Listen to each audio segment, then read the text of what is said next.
Jina langu ni Apostle Mabondo Junior na namshukuru Mungu kwa neema ambayo amenipatia leo, na wakati huu ningependa kuzungumza na wewe kitu kidogo ambacho unaweza kuwa unakifahamu, lakini naamini kinaweza kukusaidia na kikakupa ufahamu ambao unaweza ukakutoa sehemu moja kwenda sehemu nyingine. Na katika baadhi ya vitu vichache ambavyo nimewahi kuvizungumza hapo nyuma, kuna wakati nimezungumza kuhusu maadui wa mafanikio, lakini katika wale maadui wa mafanikio leo ningependa kuzungumza kuhusu adui mwingine wa mafanikio ambaye anaitwa kukosa maono. Kukosa maono. Huyo ni adui kati ya maadui wa mafanikio ambao ni vyema ukawaepuka, kwa sababu usipowaepuka utajikuta unafanya chochote wakati wote mahali popote, kwa sababu hakuna kitu hasa ambacho ndicho unachokiona mbele yako. Sababu maono ni mpango wa baadaye, ni mpango wa muda mrefu, ni jambo ambalo sio fupi tu, sio jambo la muda mrefu ambalo unapanga kulifanya, ambalo linaweza likawa la miaka 5, likawa la miaka 10, la miaka 20 au la miaka 8, la miaka 5, inategemea na ni aina gani jambo litakufanya, gani ya maono ulionayo. Biblia inasema katika kitabu cha Mithali sura 29 mstari wa 18 ya kwamba pasipo maono watu huacha kujizuia, bali anaheri mtu yule ashikae sheria. Pasipo maono watu huacha kujizuia, bali anaheri mtu yule ashikae sheria. Sasa katika huu mstari unaonyesha jinsi ambavyo mtu akiwa hana maono hana sababu ya kujizuia. Yani hauna sababu ya kujizuia kama hakuna unachokiona. Lakini kukiwa kuna kitu mbele yako ambacho unakitazamia, unakiona, unapanga kukifanya, maana yake utakuwa na self control ya maisha yako. Utakuwa na vizuizi. Kuna vitu utatengeneza mfumo wa vitu ambavyo ni sawa ukifanya, lakini kuna vitu ambavyo utajiwekea mipaka. Au kwa lugha nyingine naweza kusema pasipo maono watu hukosa mipaka. Na kukosa mpaka maana yake utafanya chochote kile kinachokuja mbele yako.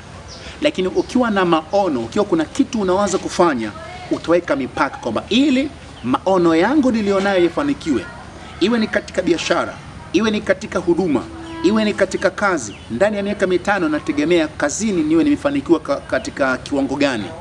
Je, maono haya yatafanikiwa ndani ya huu muda kama nitafanya kitu hiki? Kwa kama kitu hiki kitakufanya usifanikiwe, maana yake lazima ujizuie, uhakikishe kwamba umefanikiwa kukiweka pembeni. Usipokiweka pembeni, maana yake kinaweza kikakuzuia usifanikiwe kile unachotaka kufanya, au ikucheleweshe kufanikiwa kile kitu unachotaka kufanikiwa. Kwa hiyo anasema pasipo maono watu huacha kujizuia, maana yake kila kitu kinachokuja utafanya. Biblia inazungumza kwa habari ya Yusufu. Yusufu alikuwa na maono. Kusoma kitabu cha Mwanzo kuanzia sura 29, sura ya 39, ya 40, 41 na kuendelea, unaona habari ya mtoto Yusufu. Yusufu mtoto wa Yakobo alipata maono, aliona maono, na hayo maono ni maono ya kuwa mtu mkubwa, ya kuwa mtawala, ya kuwa mtu mwenye mamlaka katika nchi, ya kuwa mtu mwenye ushawishi, ya kuwa mtu aliyefanikiwa sana. Lakini tunaona katika hatua alizopitia ili kufikia hayo maono, ambayo kusema ukweli hayo maono ilikuwa ni ya muda mrefu sana. Kwa sababu mtoto mdogo kuota kwamba ni mfalme au kuota kwamba ni waziri mkuu, maana yake hakuna waziri mkuu mwenye miaka 8, miaka 7, miaka 9.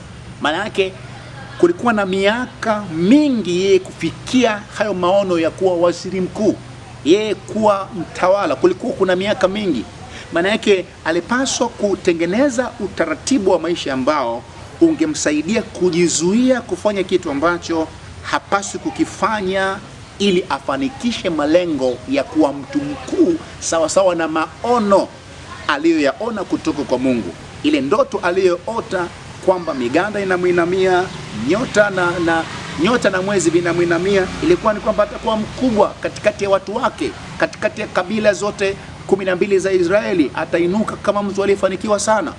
Nyota na mwezi maana yake pamoja na baba yake na mama yake kuwa ni watu wakubwa, Yakobo kuwa ni mtu mkubwa, lakini Yusufu anaonyesha kwamba atakuwa mkubwa kuliko hata wazazi wake.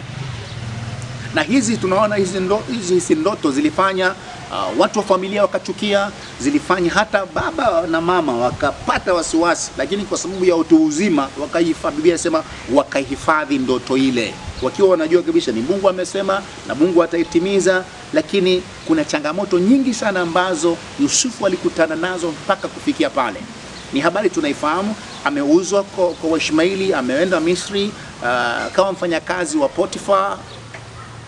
Lakini tunaona Biblia inasema mke wa Potifa akataka kulala na Yusufu, lakini Yusufu alikataa. Biblia inasema akakimbia, Yusufu akakimbia, pakatengenezwa kesi. Yule mke wa Potifa akatengeneza kesi na ikaonekana kwamba Yusufu alikuwa anataka kumbaka, lakini ambayo sababu hiyo ilimsababisha apelekwe gerezani. Lakini kwa sababu hakuwa ametekeleza hicho kitendo, kwa kuwa hakumkosea Mungu kwa kufanya hicho, ilikuwa ni kusingiziwa tu. Bado alipoenda gerezani alipata kibali na akafanywa kuwa mtu mkubwa kule gerezani, akawa ni mtu anayeheshimika kule gerezani, akapata neema na kibali. Na Biblia inasema kila kitu alichokuwa anafanya kilifanikiwa kwa sababu Mungu alikuwa pamoja naye. Baada ya hapo akapitia changamoto zingine, akakaa gerezani huko, akasaulika kama yuko gerezani.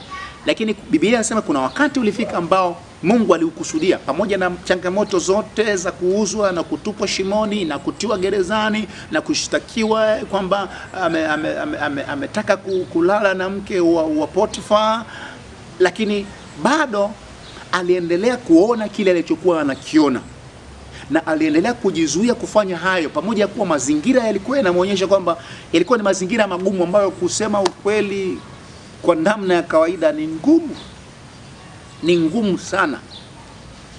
Ni mazingira magumu alikutana nayo, lakini alijizuia. Kwa nini? Kwa sababu kulikuwa kuna hatima kubwa mbele yake. Kulikuwa kuna hatima yenye ukuu, kuna hatima yenye mamlaka, kuna hatima safi, kuna hatima ya utukufu iliyoko mbele yake. Na ndio maana Warumi sura ile ya 8 na filamu mstari wa 18 Paulo akasema, tazama, ninapotazama utukufu ulio mbele silinganishi na mateso. Sema mateso ya muda huu mfupi, muda wa kitambo, hayatoshi kulinganisha na utukufu ninaoona mbele yangu. Tofauti yani mateso nayo yapitia sio sawa kiasi cha kuyalinganisha na utukufu utakaoonekana, utakaodhihirishwa, utakaofunuliwa mbele. Maana yake Yusufu pamoja na